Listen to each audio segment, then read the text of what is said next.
कल हमने मूल कर्तव्यों के बारे में पढ़ा था। आज हम मूल कर्तव्यों की विशेषताओं के बारे में अध्ययन करेंगे। निम्नलिखित बिंदुओं को मूल कर्तव्यों की विशेषताओं के संदर्भ में उल्लेखित किया जा सकता है। पहला बिंदु, उनमें से कुछ नैतिक कर्तव्य हैं तो कुछ नागरिक। उदाहरण के लिए स्वतंत्रता संग्राम के उच्च आदर्शों का सम्मान एक नैतिक दायित्व है, जबकि राष्ट्रीय ध्वज और राष्ट्रीय गान का आदर करना नागरिक कर्तव्य है। दूसरा, ये मूल्य भारतीय परंपरा, पौराणिक कथाओं, धर्म एवं पद्धतियों से संबंधित हैं। दूसरे शब्दों में, यह मूलतः भारतीय जीवन पद्धति के आंतरिक कर्तव्यों का वर्गीकरण है। तीसरा, कुछ मूल अधिकार जो सभी लोगों के लिए हैं, चाहे वे नागरिक हों या विदेशी, लेकिन मूल कर्तव्य केवल नागरिकों के लिए हैं, ना कि विदेशियों के लिए। चौथा, निर्देशक तत्वों की तरह मूल कर्तव्य गैर न्यायोचित हैं। संविधान में सीधे न्यायालय के जरिए उनके क्रियान्वयन की व्यवस्था नहीं है, यानी उनके हनन के खिलाफ कोई कानूनी संस्तुति नहीं है, यद्यपि संसद उपयुक्त विधान द्वारा उनके क्रियान्वयन के लिए स्वतंत्र है। अगला टॉपिक, मूल कर्तव्यों की आलोचना। हमारा अगला टॉपिक है मूल कर्तव्यों की आलोचना। संविधान के भाग 4 का में उल्लिखित मूल कर्तव्यों की निम्नलिखित आधार पर आलोचना की जा सकती है। अब देखो, इनकी आलोचना किस प्रकार की है। इनको हमने 5 बिंदुओं में वर्णित किया है। पहला बिंदु, कर्तव्यों की सूची पूर्ण नहीं है, क्योंकि इनमें कुछ अन्य कर्तव्य जैसे मतदान, कर अदायगी, परिवार नियोजन आदि समाहित नहीं है। असल में कर अदायगी के कर्तव्य को स्वर्ण सिंह समिति से संस्तुति मिली थी। कुछ कर्तव्य अस्पष्ट हैं, बहुअर्थी एवं आम व्यक्ति के लिए समझने में कठिन है। उदाहरण के लिए, विभिन्न शब्दों की विभिन्न व्याख्या हो सकती है। उच्च आदर्श, सामाजिक संस्कृति, वैज्ञानिक दृष्टिकोण आदि। तीसरा बिंदु है हमारा, अपनी गैर न्यायोचित छवि के चलते उन्हें आलोचकों द्वारा नैतिक आदेश करार दिया गया। प्रसंगवश स्वर्ण सिंह समिति ने मूल कर्तव्यों को ना निभाने पर अर्थदंड व सजा की सिफारिश की थी। चौथा बिंदु, संविधान में इन्हें शामिल करने को आलोचकों द्वारा अतिरेक करार दिया गया। ऐसा इसलिए क्योंकि संविधान में सम्मिलित मूल कर्तव्यों को उन सभी को मानना है जो संविधान से संबंध ना भी रखते हों। पांचवा बिंदु है हमारा, आलोचकों ने कहा कि संविधान के भाग 4 में इनको शामिल करना मूल कर्तव्यों के मूल का महत्व को कम करता है। उन्हें भाग 3 के बाद जोड़ा जाना चाहिए था, ताकि वे मूल अधिकारों के बराबर रहते। हमारा अगला पॉइंट है मूल कर्तव्यों का महत्व। देखिए, हमने मूल कर्तव्यों की सूची पढ़ी, मूल कर्तव्यों की विशेषता पढ़ा, मूल कर्तव्यों की आलोचना। अब मूल कर्तव्यों का महत्व, इस पर हम चर्चा करेंगे या अध्ययन करेंगे। आलोचनाओं एवं विरोधों के बावजूद मूल कर्तव्यों की विशेषताओं को निम्नलिखित दृष्टिकोण के आधार पर स्वीकार किया जा सकता है। पहला, नागरिकों की तब मूल कर्तव्य सचेतक के रूप में सेवा करते हैं जब वे अपने अधिकारों का प्रयोग करते हैं। नागरिकों को अपने देश, अपने समाज, अपने साथी नागरिकों के प्रति अपने कर्तव्यों के संबंध में भी जानकारी रखनी चाहिए। दूसरा, मूल कर्तव्य राष्ट्र विरोधी एवं समाज विरोधी गतिविधियों जैसे राष्ट्रध्वज को जलाने, सार्वजनिक संपत्ति को नष्ट करने के खिलाफ चेतावनी के रूप में काम करते हैं। मूल कर्तव्य नागरिकों के लिए प्रेरणा स्रोत हैं और इनमें अनुशासन और प्रतिबद्धता को बढ़ाते हैं।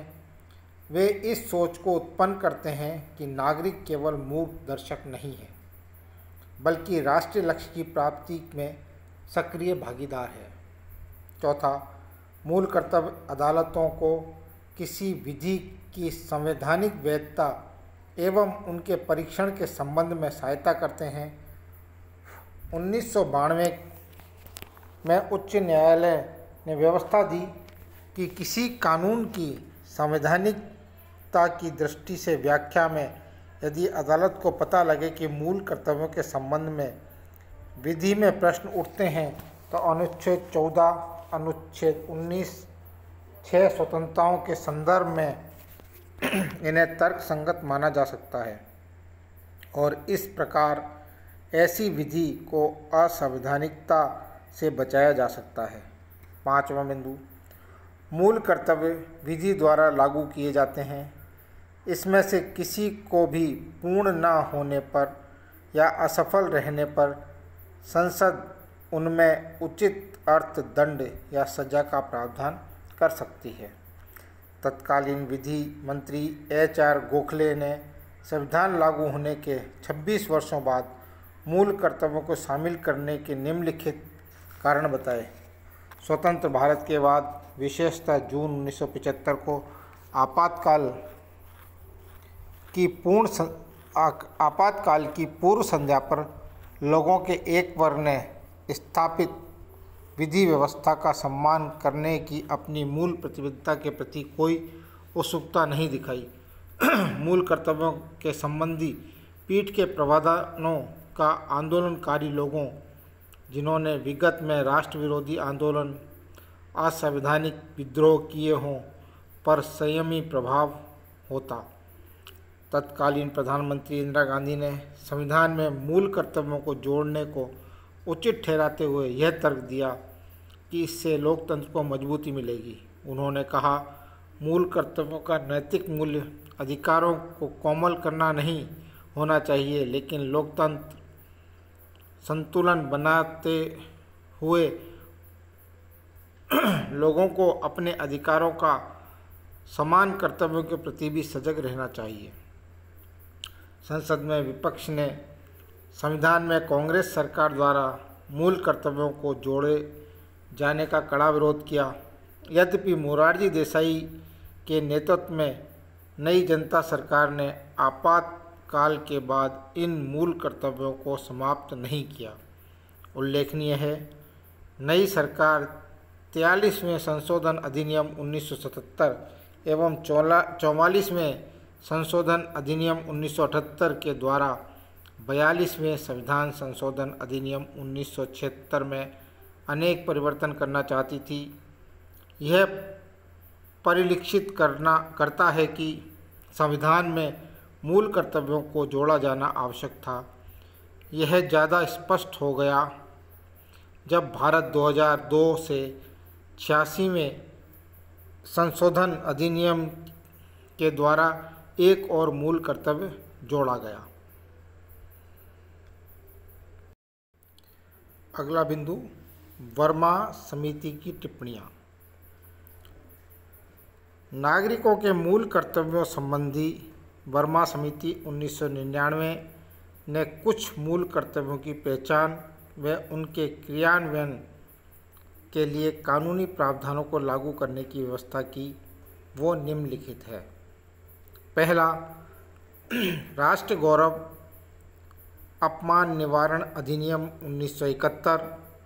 यह भारत के संविधान, राष्ट्रीय ध्वज और राष्ट्रीय गान के अनादर का निवारण करता है।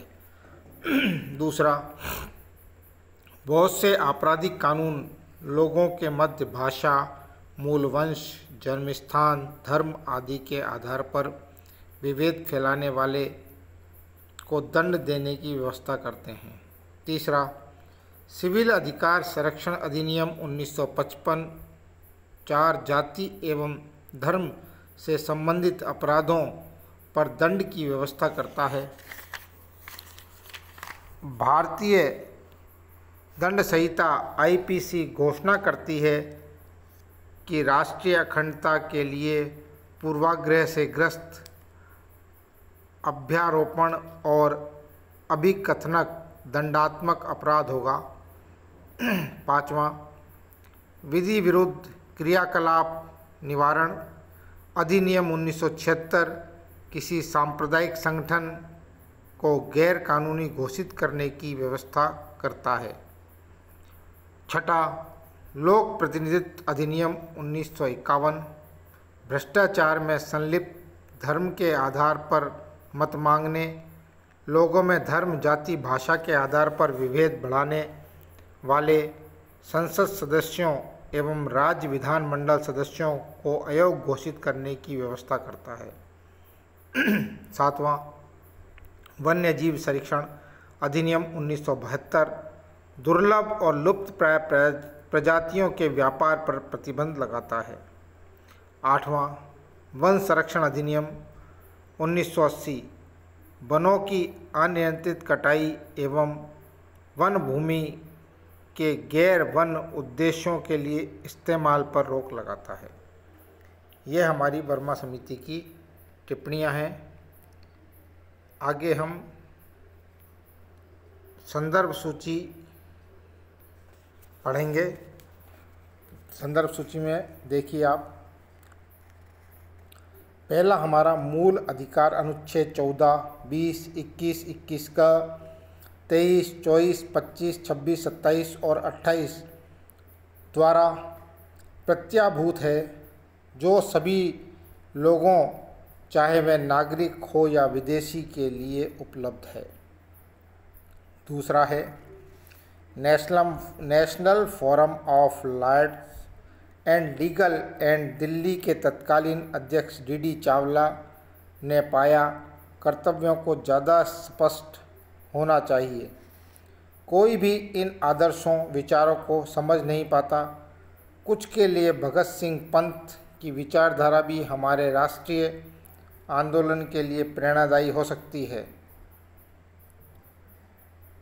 इसके अतिरिक्त हमारी सामाजिक संस्कृति की गौरवशाली परंपरा क्या है और वैज्ञानिक दृष्टिकोण, मानववाद और ज्ञानार्जन तथा सुधार की भावना क्या है।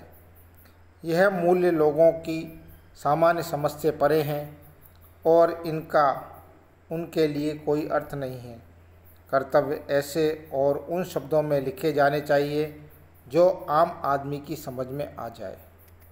D Chawla, the constant of fundamental duties, socialist India, New Delhi, 23 अक्टूबर 1976 की पृष्ठ संख्या 44 और 45 पर इन बिंदुओं को स्पष्ट दर्शाया गया है। तीसरा, सीके डफाटरी भारत के पूर्व महान्यायवादी संविधान में मूल कर्तव्यों का विरोध करते हुए कहते हैं कि 99.99% में से ज़्यादा नागरिक कानून का पालन करने वाले, इसलिए उन्हें उनके कर्तव्यों को बताने की आवश्यकता नहीं है। उन्होंने तर्क दिया, जब लोग अपने कार्यों के प्रति संतुष्ट होते हैं तो वे अपने कर्तव्यों का स्वेच्छा से पालन करते हैं। उन्होंने कहा, लोगों को यह बताना कि उनके कर्तव्य क्या हैं, यह दर्शाता है कि वे संतुष्ट नहीं हैं। ए.के. सेन ने भी मूल कर्तव्यों को संविधान में जोड़े जाने का विरोध किया और कहा, लोकतांत्रिक व्यवस्था स्वैच्छिक सहयोग और लोगों के विश्वास के लिए प्रयासरत होने की बजाय घटकर एक कड़क अध्यापक की भूमिका में पहुंच गया है, जो गृह कार्य न करने के लिए विद्यार्थी को बेंच पर खड़ा होने के लिए कहता है। ऐसा करने वाले पहले लोग वे थे जिन्होंने 1950 में संप्रभु लोकतांत्रिक गणराज्य भारत का निर्माण किया, परंतु गणराज्य अब नागरिकों का मास्टर बन गया है, जो नागरिकों को उनके कर्तव्यों के लिए अपने निर्देश के बदले में आज्ञाकारी व अभ्यस्त हो गया है। चौथा, इस अधिनियम को 1976 तक अस्पृश्यता अपराध अधिनियम के रूप में जाना गया। इस प्रकार हमारा आज जो मूल कर्तव्य हमारे संविधान में जोड़े गए हैं उस विषय पर चर्चा पूरी हुई। जो इस संदर्भ में मैंने टिप्पणियाँ दी हैं ये हमारे विशेषज्ञ हैं जिनने अपने विचार रखे हैं इस विषय पे। इस टॉपिक को आप पढ़ेंगे, लिखेंगे, बहुत ही अच्छा विषय बिंदु है, तो आप सभी इसे अवश्य पढ़ें, लिखें एवं इसके बारे में कमेंट करें।